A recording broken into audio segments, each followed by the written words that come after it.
नमस्कार दोस्तों, स्वागत है चल पर की बड़ी खबर के साथ एक बार फिर के सामने मौजूद जहां पर चलेंगे। सबसे पहले और बड़ी खबर में आपको बताएंगे दोस्तों, एक बार फिर से संसद के अंदर राहुल गांधी को बयान देने से रोका गया है। बताएंगे आपको, कांग्रेस पार्टी के लोगों ने राहुल गांधी के नाम पर लगाए नारे तो तुरंत से संसद की कार्रवाई का प्रसारण ही बंद कर दिया गया दोस्तों, और म्यूट कर दिया गया सारे माइक्स को। बताएंगे आपको क्या है पूरा मामला, और इसी के साथ में जबरदस्त बवाल जारी है। लोकसभा से लेकर राज्यसभा की कार्रवाई की स्थगित के बाद सत्याग्रह पर बैठ गए हैं विपक्ष के सारे बड़े नेता। इसी के साथ में चलेंगे एक और बड़ी खबर की तरफ, जहां पर प्रधानमंत्री मोदी के द्वारा जवाहरलाल नेहरू पर की गई टिप्पणी को लेकर प्रधानमंत्री मोदी के खिलाफ विशेष अधिकार हनन का प्रस्ताव लेकर आएगी कांग्रेस पार्टी। कर दिया है बड़ा ऐलान दोस्तों। इसी के साथ में आपको बताएंगे कर्नाटका के अंदर बीजेपी के अंदर जबरदस्त बवाल देखने को मिल रहा है, जहां पर बीएस येदियुरप्पा को मैदान में उतारने के बावजूद येदियुरप्पा को अपनी रैली को बीच में ही रोकनी पड़ी है दोस्तों। बीजेपी के एमएलए का जोरदार तरीके से विरोध किया गया है। इसी के साथ में मुख्यमंत्री बसवराज बोम्मई को लेकर भी विवादित टिप्पणी का मामला सामने आया है दोस्तों। इसी के साथ में आपको बताएंगे अखिलेश यादव ने पश्चिम बंगाल से लेकर तेलंगाना और तमिलनाडु के अंदर पार्टी के कार्यकर्ताओं से मुलाकात करते हुए मजबूत विपक्ष को बनाने के लिए एक कदम आगे बढ़ाया है दोस्तों। इसी के साथ में भारतीय जनता पार्टी के एक नेता ने देश की सुरक्षा से कर दिया बड़ा समझौता। बताएंगे आपको प्रधानमंत्री मोदी और अमित शाह के साथ में भी तस्वीरें हो रही है वायरल, लेके करके चलेंगे सभी बड़ी अपडेट की तरफ, सारी बड़ी जानकारी आप तक पहुंचाएंगे। लेकिन उससे पहले अगर आप भी मानते हैं कि कर्नाटका के अंदर परिवर्तन की जोरदार लहर बह रही है, तो इस वीडियो को लाइक करके लाल बटन दबाकर चैनल को सब्सक्राइब करके बेल आइकन को दबाकर कमेंट बॉक्स में जय हिंद जय भारत जो लिखिएगा दोस्तों। इस वीडियो को अपने लोगों तक शेयर करना बिल्कुल भूलिएगा। चलते हैं सबसे पहले और बड़ी खबर की तरफ, जहां पर कांग्रेस पार्टी के नेता राहुल गांधी के द्वारा लंदन में दिए गए बयान को लेकर जबरदस्ती का विवाद बनाने के बावजूद राहुल गांधी ने सदन के अंदर स्पीकर से मांग की कि उनको बोलने का मौका मिलना चाहिए ताकि बीजेपी के चारों मंत्री के सवालों का जवाब दिया जा सके। लेकिन दोस्तों राहुल गांधी को बयान देने का मौका नहीं दिया गया। आपको बता दें कि राहुल गांधी पहले ही कह चुके हैं कि मैंने भारत विरोधी कोई बात नहीं की है, अगर मुझे मौका मिलेगा तो सदन के अंदर जवाब दूंगा, और बीजेपी के लोगों को थोड़ी हिम्मत दिखानी चाहिए और राहुल गांधी को बोलने का मौका देना चाहिए दोस्तों, क्योंकि दुनिया जानती है कि राहुल गांधी के बयान का विरोध करके किस मुद्दे से जनता को भटकाने के प्रयास किए जा रहे हैं। कांग्रेस पार्टी ने आरोप लगाया कि विपक्ष जब सदन के अंदर अपनी आवाज उठा रहा था, कांग्रेस पार्टी के लोग नारे लगाते हुए कह रहे थे कि राहुल गांधी को भाषण देने का मौका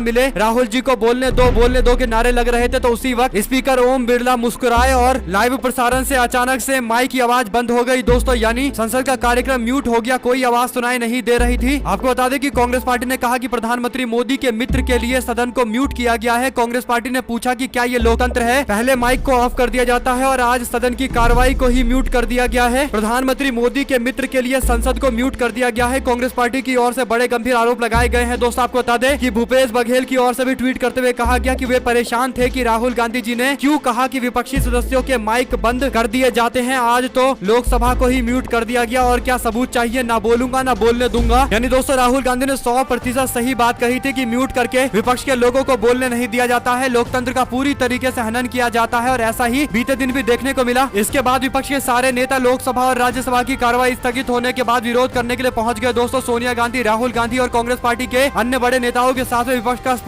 का पूरा मोर्चा राहुल गांधी और कांग्रेस पार्टी के साथ में खड़ा रहा दोस्तों। सबने एक साथ मिलकर जबरदस्त प्रदर्शन किया है। आपको बता दें कि गांधी जी की प्रतिमा के आगे अडानी मामले को लेकर जेपीसी की मांग की गई है। कांग्रेस पार्टी ने स्पष्ट कर दिया है कि अगर राहुल गांधी को सदन में बोलने नहीं दिया जाएगा तो सदन के बाहर हम अडानी का मुद्दा उठाएंगे। जो इस मुद्दे को टालने का प्रयास किया जा रहा है, इसे कतई नहीं होने दिया जाएगा। साथ साथ प्रियंका गांधी बोली, कहा देशवासियों के सवाल प्रधानमंत्री जी व गौतम अडानी के बीच में रिश्ता क्या है, प्रधानमंत्री उन पर लगे आरोपों की जांच क्यों नहीं करा रहे। भाजपा सरकार का जवाब, म्यूट मोदी जी, म्यूट संसद। क्या कारण है कि अडानी और प्रधानमंत्री मोदी से जुड़े हुए सवाल पूछते ही बीजेपी मौन मोड पर चली जाती है। सांसद अशोक गहलोत की भी टिप्पणी सामने आई। उन्होंने कहा कि जनता द्वारा चुने गए सांसदों को संसद में बोलने का अवसर न देना, लोकसभा की कार्रवाई को म्यूट करवा देना लोकतांत्रिक परंपराओं के खिलाफ है और देशवासियों की आवाज को शांत करने का एक प्रयास है। क्या इसे स्वस्थ लोकतंत्र कहा जा सकता है। इन्हीं मुद्दों को लेकर राहुल गांधी ने भारत जोड़ो यात्रा निकाली थी। वहीं पर प्रधानमंत्री मोदी के खिलाफ भी कांग्रेस पार्टी बड़ी कार्रवाई की तैयारी कर रही है दोस्तों। कांग्रेस पार्टी ने बड़ा ऐलान किया है। कांग्रेस पार्टी के सांसद केसी वेणुगोपाल ने जानकारी दी है कि प्रधानमंत्री मोदी के खिलाफ सदन के अंदर विशेष अधिकार हनन का प्रस्ताव सामने लाया जाएगा। सदन के बजट सत्र के दूसरे चरण के दौरान इस प्रस्ताव को लेकर एक बार फिर से सत्ता पक्ष और कांग्रेस पार्टी एक दूसरे के आमने सामने है। कांग्रेस पार्टी ने आरोप लगाया है कि प्रधानमंत्री मोदी ने अपने भाषण के दौरान कांग्रेस पार्टी के नेता राहुल गांधी और सोनिया गांधी के खिलाफ अपमानजनक भाषा का इस्तेमाल किया था। ये टिप्पणी की थी कि नेहरू सरनेम रखने में क्या शर्मिंदगी है, हम इसी के खिलाफ संसद का विशेष अधिकार हनन का प्रस्ताव लेकर आए हैं। प्रधानमंत्री के खिलाफ कड़ी कार्रवाई की मांग की जा रही है। सांसद मल्लिकार्जुन खड़गे बोले, कहा जिन्होंने आजादी की लड़ाई में रति भर भी योगदान नहीं दिया वो असली एंटी नेशनल है। भाजपा भयावह बेरोजगारी, कमर तोड़ महंगाई, परम मित्र के घोटाले को छुपाने के लिए, इससे ध्यान भटकाने के लिए वो ये बातें कर रहे हैं। खुद मोदी जी 6-7 देशों में जाकर विदेशी इसी धरती पर जाकर बोलकर आए हैं कि हिंदुस्तान के लोग ये बोल रहे हैं कि हमने क्या पाप किया था कि हिंदुस्तान में पैदा हुए हैं। ऐसा व्यक्ति हमको एंटी नेशनल बोल रहा है। नरेंद्र मोदी जी भारत के नागरिक का अपमान किया, अब उनसे माफी मांगनी चाहिए। ये जो नड्डा जी बोल रहे हैं हम इसकी घोर निंदा करते हैं। उनको मालूम होना चाहिए कि मोदी जी ने चीन में जाकर, अमेरिका में जाकर, साउथ कोरिया में जाकर भारत के नागरिकों का अपमान किया। मोदी जी को अपमान के लिए माफी मांगनी चाहिए। हमारा माफी मांगने का कोई सवाल ही पैदा नहीं होता। जो व्यक्ति डेमोक्रेसी की बात करता है, उस पर चिंता जताता है, वो एंटी नेशनल नहीं हो सकता, वो सच्चा देशभक्त है। भारतीय राष्ट्रीय कांग्रेस के राष्ट्रीय अध्यक्ष मल्लिकार्जुन खड़गे की ओर से ये बातें स्पष्ट कर दी गई है। दोस्तों साथ साथ को बता दें कि कर्नाटका के अंदर बीजेपी के अंदर आपसी गुटबाजी इतनी ज्यादा आगे बढ़ गई है कि मुख्यमंत्री बसवराज बोम्मई के खिलाफ बीजेपी के अपने सांसद ने ही मोर्चा खोल दिया है। और दूसरी ओर भारतीय जनता पार्टी के प्रमुख चेहरे बीएस येदियुरप्पा की ओर से आगामी विधानसभा चुनाव के मद्देनजर एक यात्रा निकाली जा रही थी। दोस्तों विजय संकल्प यात्रा नाम रखा गया है। जब चिकमंगलुरु जिले से बीजेपी के नेता येदियुरप्पा संकल्प यात्रा निकाल रहे थे, तब पार्टी के कार्यकर्ताओं ने मौजूदा विधायक एमपी कुमारस्वामी के खिलाफ विरोध प्रदर्शन शुरू कर दिया। बीजेपी के नेता और विधायक एमपी कुमारस्वामी को लेकर पार्टी कार्यकर्ताओं में जबरदस्त विरोध देखने को मिल रहा है। दोस्तों यही बड़ा कारण है कि येदियुरप्पा को बीच में ही अपना कार्यक्रम रद्द करना पड़ा है और वापस लौटना पड़ा। इससे पहले बीजेपी के सांसद जीएम सिद्धलेश्वर ने बसवराज बोम्मई सहित पार्टी के नेताओं के लिए टिकटों के आवंटन की अनिश्चितता की बात कही है। उन्होंने कहा कि चुनाव की घोषणा के बाद कोर कमेटी बैठक करेगी और निर्णय लेगी टिकट किसे मिलेगा कोई नहीं जानता। हम नहीं जानते कि बसवराज बोम्मई को टिकट मिलेगा या नहीं मिलेगा। बसवराज बोम्मई ने पिछले कई मौके पर यह स्पष्ट कर दिया है कि शिवगांव निर्वाचन क्षेत्र से चुनाव लड़ना चाहते हैं। यहाँ से 2018 में विधायक चुने गए थे। हालांकि सांसद सिद्धेश्वर ने कहा कि यह एक राष्ट्रीय पार्टी है, राष्ट्रीय नेता तय करेंगे, वे कहेंगे कि कौन कहां से चुनाव लड़ेगा। तो बसवराज बोम्मई को लेकर भी बीजेपी के सांसद ने यह बयान देकर स्पष्ट कर दिया है कि भारतीय जनता पार्टी के अंदर आपसी कलह लगातार मजबूत होती जा रही है। दोस्तों ये कलह बीजेपी को भारी नुकसान पहुंचा रही है। साथ साथ नेशनल अलायंस ऑफ जर्नलिस्ट और दिल्ली यूनियन ऑफ जर्नलिस्ट के एक संयुक्त बयान में भारत के सार्वजनिक प्रसार भारती पर राष्ट्रीय स्वयंसेवक संघ के द्वारा समर्थित समाचार एजेंसी हिंदुस्तान समाचार के माध्यम से कब्जे को लेकर गंभीर चिंता व्यक्त की गई है। इससे पहले द वायर ने अपनी रिपोर्ट में बताया था कि हिंदुस्तान समाचार को प्रसार भारती द्वारा चलाए जा रहे ऑल इंडिया रेडियो और दूरदर्शन को समाचारों की आपूर्ति के लिए अनुबंधित किया गया है। यह छोटी और अप्रसिद्ध एजेंसी को प्रेस ट्रस्ट ऑफ इंडिया और यूनाइटेड न्यूज ऑफ इंडिया जैसे स्थापित संस्थानों के ऊपर चुना गया है। बयान के